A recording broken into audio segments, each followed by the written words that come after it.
So I logged into the servers and everything was still alive, so I took a backup and copied everything off and started trying to find what's actually going on.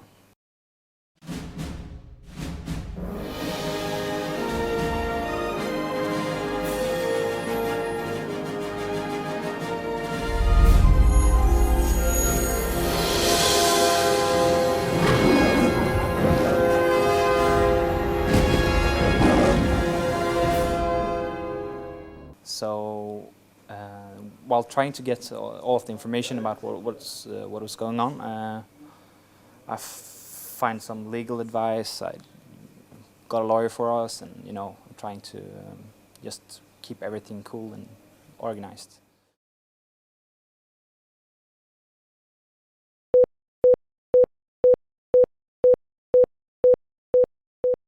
Yes, I care if she brings me spring, but don't care about nothing. She brings the rain, oh yeah, she brings the rain. In the dawn of the silvery day, clouds seem to melt away. She brings the rain, oh yeah, she brings the rain. In the dawn of the silvery day, clouds seem to melt away. She brings the rain, oh yeah, she brings the rain. Oh yeah, she brings the rain. We started Pirate Bay in 2003. It started on a shared server in Mexico, where my colleague Gottfried worked. And it developed so that the internet connection of that company became so highly utilized that we had to move it to Sweden. And then we just kept growing and growing.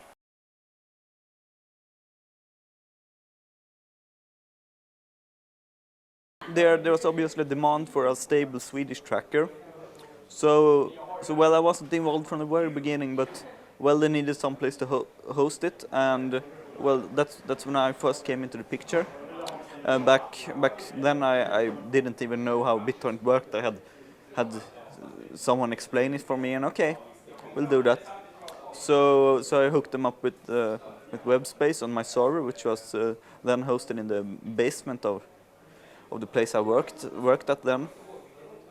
And so I also got, after a while, I also got involved in the setup and maintenance of the site.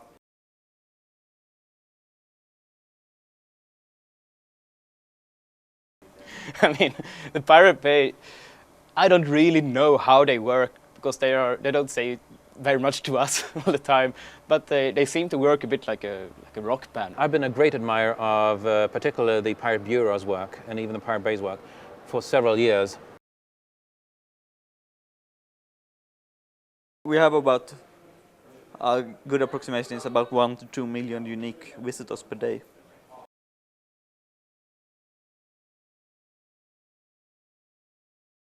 Running a BitTorrent indexing site like the Pirate Bay wasn't or isn't directly unlawful under Swedish law, or under, I mean, like most copyright laws, because it's not about direct involvement in transactions of copyrighted material, but only transactions of metadata, basically links and file names and checksums and so on. But we were always ready for a raid or of some kind. So we basically we had some sort of knowledge to how we should react. And that's basically what I did. Rapport kan ikväll avslöja att razzian är ett resultat av ett politiskt spel på högsta politiska nivå mellan regeringarna i Rosenbad och Vita huset. The worldwide motion picture industry lost $18.2 billion to piracy in 2005. Internet piracy alone cost the industry $7.1 billion. The people running America's movie studios know that if they don't do something, and fast, they could be in the same boat as the record companies. What's really at stake for the movie industry with all this piracy? Well, I think, ultimately our absolute future.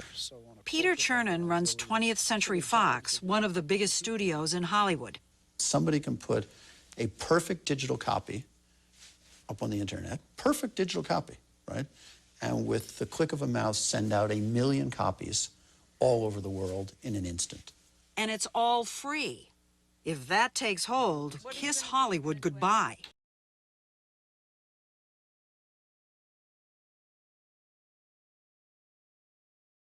I got a phone call from someone at the company that we shared office space with, that there was a lot of policemen there. And I asked, what the fuck? I mean, we have like 1 or 2 requests a year that they want us to, for example, give out the details of a specific customer. So I was like, okay. So I went there with a cab, and the police actually stopped the cab with lights flashing and all. Jackie and I are on a mission to stop piracy. If this were a movie, we can take on the bad guys ourselves. But this is the real world. We need your help. When you buy pirate movie and music, you support criminals. Now these criminals are counterfeiting other things, like electronics and medicine. Take action. Demand the real thing. Help us stop piracy. Let's terminate it. There were already police officers present, and they wanted to know who I was, and I kept asking, who are you? And they, who are you? Because they didn't identify themselves as police officers. And after a bit of who are you-ing, they finally, yeah, we're police officers, we're here on investigations. They first asked some stuff about the BitTorrent protocol. Then they asked some stuff about the Pirate Bay and my involvement in it. All servers from all our server rooms were taken. In total, somewhere around 250, 300 servers. Where the Pirate Bay is about 20 of those servers. All the time I spent there, they only asked me questions about 25 minutes. And it's mostly, how does BitTorrent work? Do you know what the Pirate Bay is? Do you operate the Pirate Bay? I think the prosecutor had just written up this little script for them to follow. Pirate Bay in Sweden got raided for some reason, but I'm not sure. I'm not really that much into it. Well, the American lobby organizations told Swedish police basically to do it, to raid them and to close them down. So the big companies told them to do that. Mäktiga filmintressena i Hollywood har skickat sin intresseorganisation MPAA till Vita huset i Washington. Amerikanska utrikesdepartementet har sedan tagit kontakt med UD i Sverige och krävt att problemet med Pirate Bay måste lösas. They think that the US jurisdiction stretches around the world. That, yeah, it's illegal according to US law, but it's not illegal according to Swedish law. And the users really appreciated that we talk back to them. Tell them that you don't decide over the internet. We, the users, do. 1,5 månad sedan åkte en delegation med företrädare för Rikspolisstyrelsen, Rikskriminalpolisen och Justitiedepartementet över till USA för att höra vad USA krävde. Amerikanska myndigheter lät då den svenska delegationen förstå hur problemet med Pirate Bay borde lösas. När delegationen var hemma igen hamnade frågan på högsta politiska nivå hos justitieminister Thomas Bodström, som signalerade att något måste göras. Polis och åklagare svarade då regeringen att rättsläget är oklart. Man hade inte nog på fötterna för att agera mot Pirate Bay. Just den frågan hade en åklagare redan utrett. Men regeringen var inte nöjd med svaret. Justitieministerns statssekreterare kontaktade då riksåklagaren och rikspolischefen, som i sin tur beordrade åklagare och polis att agera. When the responsible prosecutor was called up to the department in Stockholm, the spring 2006, and he have been telling this to the Swedish national television later on that there was mentioned a threat of WTO sanctions against Sweden. And in the first hand, maybe about US putting Sweden on this thing called the priority watch list. Ja, det kan man läsa i ett brev som Eliasson fick i mars. Här bekräftas också att USA pressat på.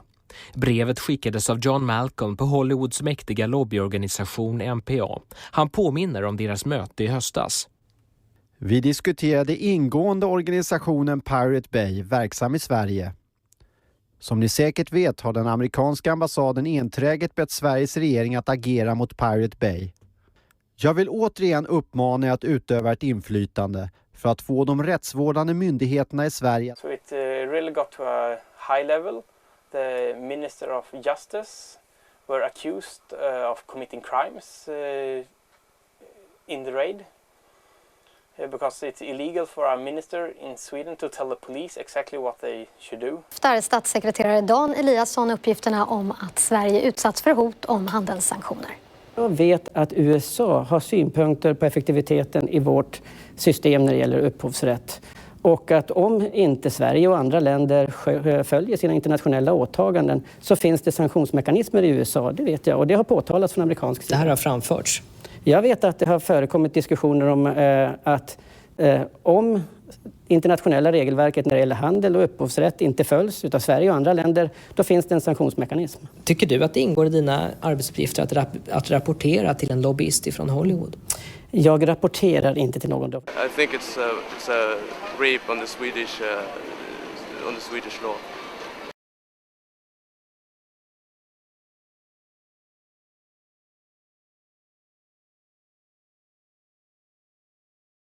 Directly after the raid, the MPAA sent out a press release saying basically mission succeeded. And that also shows very clear, I think, that the mission was not convicting people, it was sabotaging. Yeah, but they're online again after a few days. Nobody thought we were actually going back online, and that was like the biggest question. Are you actually coming back online? And I was very clear that we are coming back online if you stop calling me. The obvious goal of the police was to get the Pirate Bay offline and get the internet supplier PRQ offline, but they failed miserably. After 3 days, the servers were back up and most of the backups restored. So the site worked perfectly.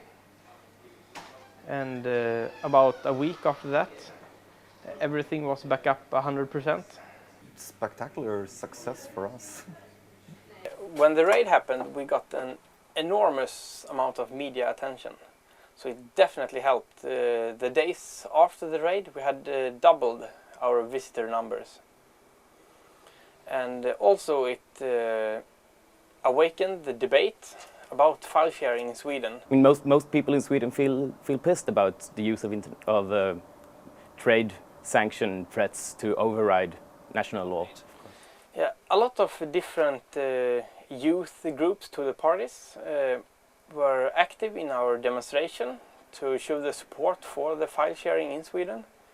I think we had 4 different parties attending the demonstration, and also 3 of them were speaking on behalf of their party at the demonstration, along with representatives of the Piracy Bureau and the Pirate Bay. And also the newly formed Pirate Party also got a lot. They doubled their member numbers in 2 days. Everyone in Sweden somehow knows about the Pirate Bay today.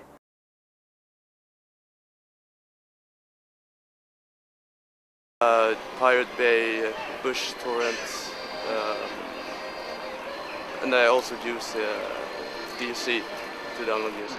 It's from the Pirate Bay mostly, then it's the Mininova. I use Pirate Bay, a place called Karagarga. The Pirate Bay and internet.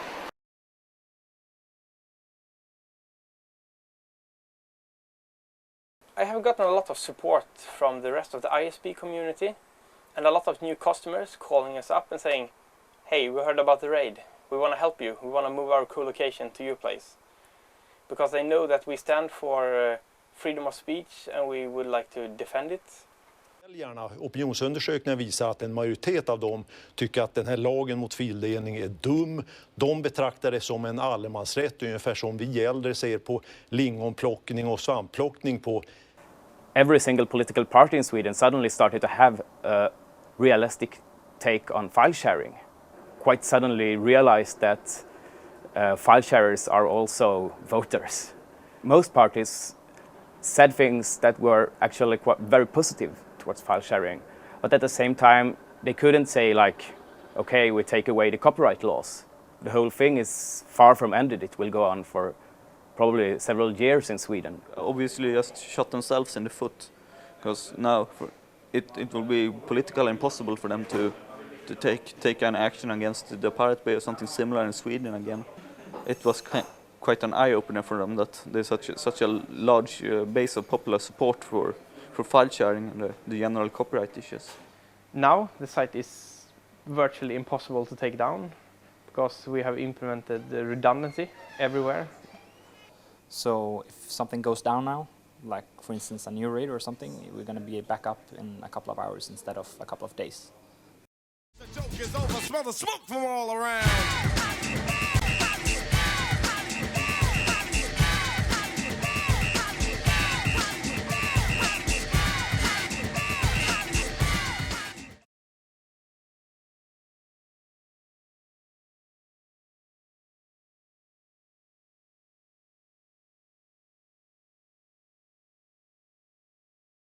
Piratbyrån was born from a very loose group of people communicating on the IRC chat channels.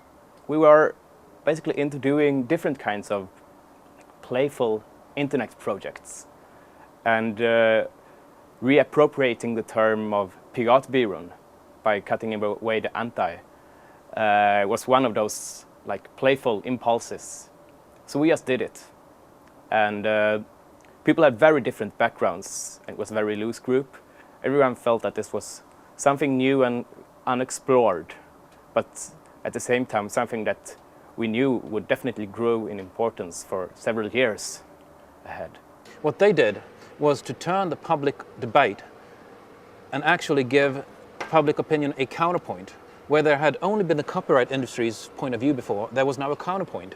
So when the copyright industry had their voice in the public media, there was also the Pirate Bureau's voice, always. And I mean, that was unthinkable just 5 years ago. As for Piratbyrån, maybe represents some kind of new wave of criticism against copyright law, when like the first wave was more legalistic, more based on American universities, in fact. Many people think we have like an office and staff and such things, but we don't. We don't have a fixed location. Well, we wanted to like cover the news, be a practical help for people that didn't know how to do it, because there was no site in Sweden explaining how it's done. It was spread on the street, like from person to person. How do you do this? So I copied a lot of guides from a Swedish biggest internet magazine, like wrote them off. That was the start. The Pirate Bay has never been a core activity of Piratbyrån. As soon as the Pirate Bay got an important tracker, it was like cut off from Piratbyrån so that we could go on with our core activities, while the people who like to run a BitTorrent tracker did that on their own. Because that's, I mean, our basic principle is not about building empires, but branching off and create a multiplicity of projects. Many international watchers are a bit astonished about how we, instead of taking a very defensive approach, are taking the offensive, I mean, without being aggressively in that way, but using the term pirate signals something that many people didn't think was possible at all. If you buy bootleg videos or download illegal copies from the internet, how are the people who bring you the movies supposed to pay for my glasses, get health insurance, and pay off my student loans? Because the movies we love are the work of hundreds of people. Not just the actors you see on screen, or directors, but cameramen, script supervisors, fire safety officers, costumers, and countless others. Yeah! With your support, we'll all keep on working.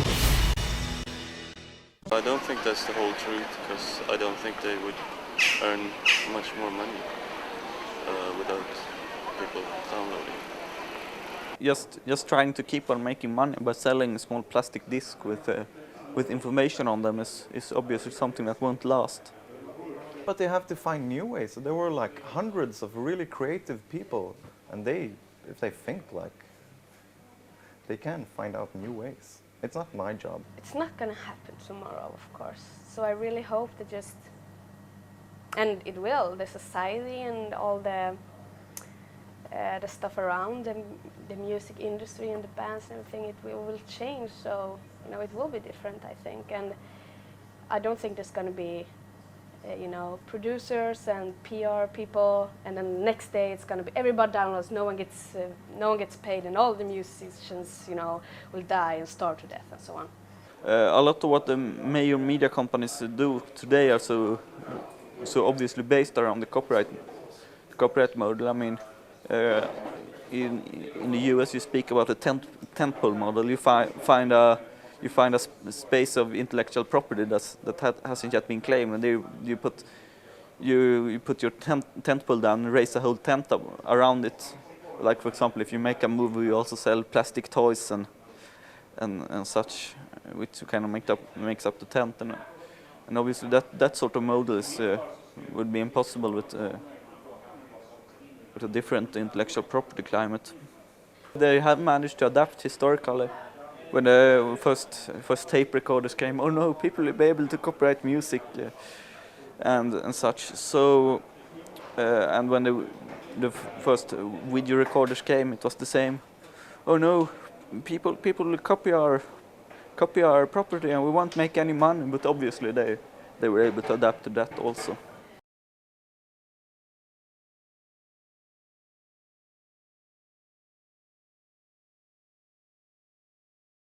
It's analogous to the complaint that was made against the videocassette recorder 20 years ago, 30 years ago, when the industry did exactly the same crybaby act and said, people recording films off television is going to put us out of business. Well, it didn't. It actually created another revenue stream, and they were able to sell videocassettes at the same time as people taped off air. And in the end, the studios were proved wrong in the courts, and the courts decided against them. But 30 years ago, the courts were much more pro-consumer. Now they're much more pro-corporate. I think that the music we see on MTV and these music channels, that kind of music will disappear, more or less. And I don't care, because I don't even like it. And we will have music which is more for the listeners and not just for people to make money on it. $25 million per album, I think it's absurd. I don't want to give money to them. I think it's so wrong. It's against my moral and my ethics. I think that the law is going to be rewritten as the technology insists that it is. It's not a question of right or wrong anymore. People will do what they want to do in order to get what they want. What's the line about behind every great fortune lies a great crime? So the guys who started this business all cheated somebody to get there, and so now they're being cheated, perhaps. File sharing is not a problem, it's an opportunity. There's a Chinese proverb saying that when the winds of change are blowing, some people are building shelters and others are building windmills. It's interesting in historical perspective that up to the 70s, recorded music was rather seen as a threat against musicians by, for example, musicians' unions and collecting societies. Instead, it was totally obvious to them that live performances was and remained the main revenue stream for musical performers. Then, after the cassette tape explosion, there was some kind of capitulation to recorded music, and there was a golden age for recording industry with the CD. But if we look backwards today, that rather looks like a historical parenthesis.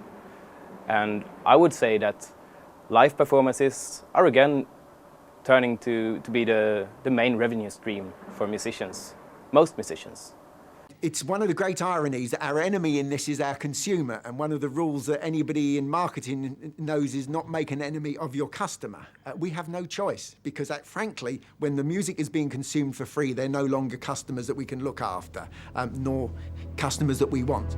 It is ridiculous to believe that you can give product away for free and be more successful. I mean, it defies the laws of nature. Would a clothing store give all their clothes for free? A car dealership give all their cars for free? Of course not. Now, it doesn't mean you don't do some promotions and you don't use advertising creatively, but nobody can make, if they don't make a profit in this world, they're out of business. That's just the laws of human nature.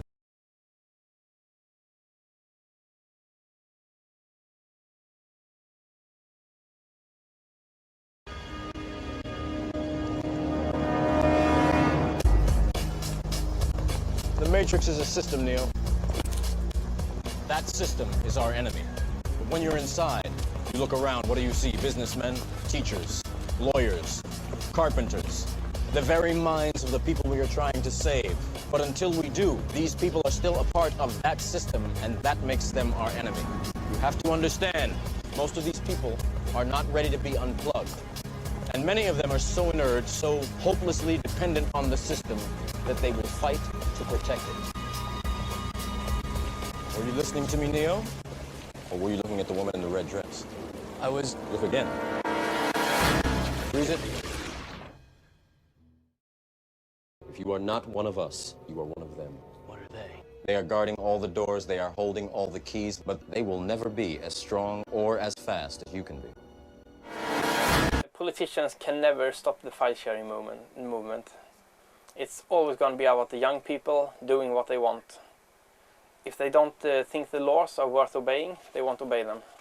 I don't think that the American government or anybody else can stop like what's happening on the internet when it comes to downloading files. They maybe in the short run they can make some small ways to fight Pirate Bay, but I think in the long run they cannot control it. The internet, it's too big, you can't fight against it. It will always be possible to share and download. I don't think no one can stop it.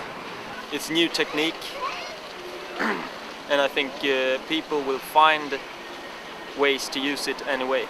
The technology is always evolving, so the lobbyists will have a hard time to catch up with the file sharers.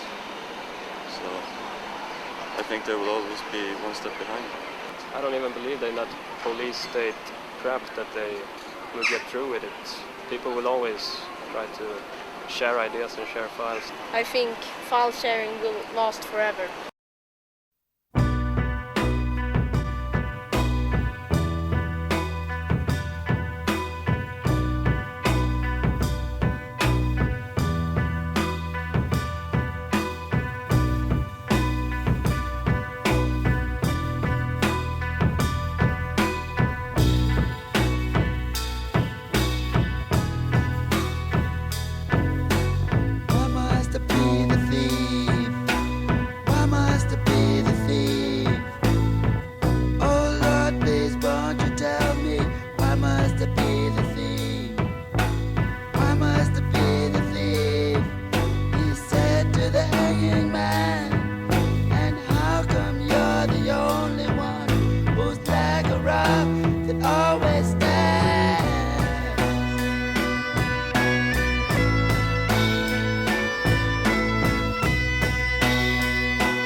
we are not interested in compromises with this. We are interested in new things, not old solutions, that is compromises. For quite long now been involved in freedom of speech issues, and this is a direct extension of that. So as personal, I see the Pirate Bay as a sort of organized civil disobedience to simply force a change of the current copyright laws and the general copyright climate. The Pirate Bay is very fun. It's a technical challenge to run it, and I really don't care much about people telling me what I can and can't do.